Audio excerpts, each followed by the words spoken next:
বসিরহাট লোকসভার অন্তর্গত হিঙ্গলগঞ্জ সহ একাধিক জায়গায় দুর্বল নদী বাঁধ।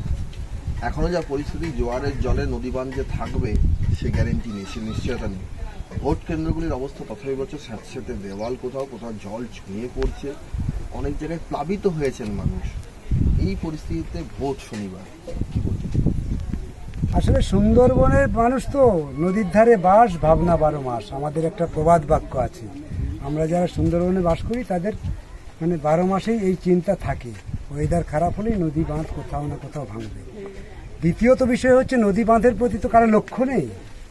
এইখানে যে এতগুলো মানুষ বসবাস করে, এরা বিপদের মধ্যে পড়ে, তার আগে থেকেই কাজগুলো করা দরকার। এইটা কোনো সময়ের জন্যে ভাবাতে পারি না, বুঝলেন তো। প্রশাসনে যারা থাকে, সরকারে যারা থাকে, তাদেরকে ভাবাতেই পারি না। এই কাজগুলো যদি শীতকালে করে রাখা যায়, তাহলে এখন দিব্যি এখানকার মানুষগুলো ভালো থাকে। কাজ শীতকালে হবে না, তখন তারা শীত ঘুম দেবে। আর যখন কাজ করার কথা না, তখন নদী বাঁধ যা হওয়ার তাই হবে। এখন ভেঙে যাচ্ছে, এখন সবাই কাজ করছে। আমি তো দেখলাম এই সর্দারপাড়ায় এখানে যেখানে ভাঙছে, পাশ দিয়ে একটা রিং বাঁধ করার পরিকল্পনা এখনই হয়ে গেল। তখন কয়েক লক্ষ টাকা লাগবে। এই কয়েক লক্ষ টাকা লাগতো না, এখানে সেই কয়েক লক্ষর 1 লক্ষ টাকা খরচা করলে ওই বাঁধটা আজকে হয়ে যেত। শীতকালে যদি করে রাখতো, তাহলে এখন এই চিন্তা করতে হতো। ফলে সময়ের কাজ সময়ে করছে না, যার জন্য এই বিপদের মধ্যে পড়তে হচ্ছে। বারে বারে ডিপার্টমেন্টকে বলার পরে হয়নি। একদিকে এই প্রাকৃতিক বিপর্যয় গেল, অন্যদিকে ভোটার যে কেন্দ্রগুলো আছে, বুথ কেন্দ্রগুলো ততই বছর অবস্থা। নির্বাচন কমিশন কিছু বড় বড় কথা বলছে। হ্যাঁ, নির্বাচন কমিশন যেখান থেকে লোক ভোট দিতে যাবে, সেখানে নেই ছাউনি, নেই কিছু। এই প্রকৃতির এই বিপর্যয়ের মধ্যে ভোট দিতে যাবে, কোনো ব্যবস্থা নেই। সুতরাং নির্বাচন কমিশনের দায়িত্বে যে শুধু মানুষকে ভোট দেওয়ানোর দিনেই, এই ছাড়া আর কোনো দায়িত্ব নেই, সেটা বোঝা যায়। হ্যাঁ, আর এর যদি বাড়তি দায়িত্ব সে যদি মনে করতো, তাহলে তার আগে থেকে অন্তত সব বুথগুলোকে ক্লিয়ার করা, মানুষ গিয়ে যাতে থাকতে পারে তার ব্যবস্থা করো, এই সমস্ত বিষয়গুলো কিন্তু লক্ষ্য রাখো।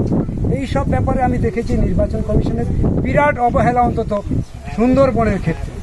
সুন্দরবনের প্রত্যন্ত এলাকার মানুষ, তারা ভোটার যে ভোট দেবে, দেশের একটা নির্বাচন হতে চলেছে, দেশের রায়ের একটা বড় অংশীদার হচ্ছে তারা, তাদের ভোটটা নির্বিঘ্নে কিভাবে দিতে পারে, এক্ষেত্রে বিরাট বড় গাফিলতি আমি দেখছি নির্বাচন কমিশন।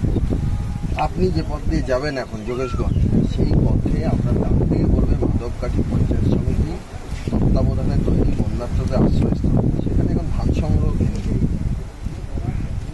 এটা আপনাকে কি উত্তর দেবো বলুন তো।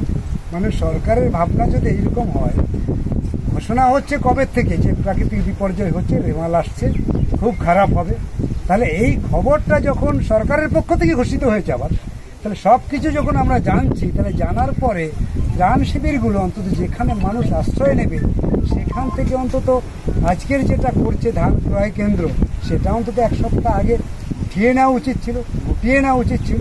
তার এক্ষেত্রেও এই এলাকার মানুষকে নির্বিঘ্নে নিশ্চিন্তে ভালো জায়গাতে নিয়ে যাওয়ার মতন যে ভাবনা সরকারের আছে, এটা আমি বলতে পারি না। মুখে যাই বলুক না কেন, এই সদিচ্ছা থাকলে ওখানে ধান কিনবে, এখন এটা কেনা যায়, তাহলে লোককে যে কোনো সময় সেখানে আশ্রয় নিতে পারে।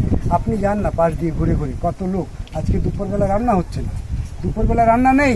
ঘাসের গাদা ছিল, কিন্তু সেটা উড়ে গেছে ঝড়ে, ভিজে গেছে। ভিজে ঘাস দিয়ে কী রান্না করবে? গ্যাস নেই, গ্যাস কেনার মতন ক্ষমতা এখানকার মানুষের নেই। ছিল 400 টাকা, এখন হয়েছে 1200 টাকা। ফলে এত বিপদের মধ্যে লোক এখানে আছে। তারপরে যে কোনো একটা জায়গায় মাথা গুঁজবে, এই ওয়েদার আবার মেঘ ভারী হচ্ছে, সেখানে যাবে, সেখানে ধান কেনা হচ্ছে। এর চাইতে অগোছালো অবস্থা এই এলাকার মানুষের জন্য, যে মুখে যাই বলুক না কেন সরকারে যারা আছে উদাসীন, এ বিষয়ে কোনো সন্দেহ।